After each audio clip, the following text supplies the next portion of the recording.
First reality. So நம்ம இன்னைக்கு இருக்கிறது வந்து பார்த்தீங்கன்னா நம்மளோட கண்டினியூஸ் சைட்டில் வந்து இருக்கோம். ஸோ ஆல்மோஸ்ட் நீங்கள் இப்போ உங்களுக்கு வந்து காட்டுவாங்க அவங்க. ஸோ அந்த இடத்துல வந்து பார்த்தீங்கன்னா ஃபுல் செங்கல், ஃபுல்லாகவே செங்கல் அண்டு எம்சாண்டு ஜல்லி இது எல்லாமே ஹோல்ஸ் மொத்தமாக இறக்கி வச்சுருக்கோம். ஆக்சுவலாக இந்த சைட் வந்து பார்த்தீங்கன்னா ஆல்மோஸ்ட் ஒரு 2500 ஸ்கொயர் ஃபீட்டில் வந்து நம்ம இந்த வீடை கட்டிகிட்டு இருக்கோம். ஸோ இது வந்து பார்த்தீங்கன்னா குவாலிட்டியில் எந்த காம்ப்ரமைஸுமே பண்ணாமல் நீங்கள் பார்த்தீங்கன்னா தெரியும் wire cut bricks, so cement வந்து ப்ராப்பரான எல்லாமே கம்பெனி குவாலிட்டி தான். எதுவுமே வந்து நான் பிராண்டில் வந்து நம்ம எதுவுமே யூஸ் பண்ணுறதே கிடையாது. இன்றைக்கி வந்து பார்த்தீங்கன்னா டே பை டே காஸ்ட் வந்து பார்த்தீங்கன்னா வாரனால கேஸ் எப்படி சிலிண்டரு உங்களுக்கு வந்து இதாகுதோ அதே மாதிரி ஒவ்வொரு விஷயங்கள்லையும் வந்து காஸ்ட் வந்து ரிவைஸ் ஆகிட்டே இருக்குது day by day.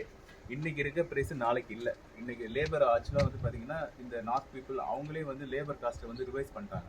So day by day வந்து காஸ்ட் ரிவைஸ் ஆகிட்டே தான் இருக்குது. ஸோ உங்களோட கன்செஷனுக்கு நீங்கள் பிளாட்டாக வாங்கி வச்சுருக்கீங்கன்னா லேட் பண்ணாமல் சீக்கிரமாக கட்டிடுங்க. இந்த வருஷம் இருக்கிற காஸ்ட்டு ஆல்மோஸ்ட் நெக்ஸ்ட் இயர் வந்து பார்த்தீங்கன்னா minimum 4000 rupees per square feet இல்லாமல் கன்செஷனே நடக்காது. ஸோ அதனால் எவ்வளோ சீக்கிரமாக உங்களோட வீடை கட்டணுமோ அவ்வளோ சீக்கிரமாக கட்டணும்.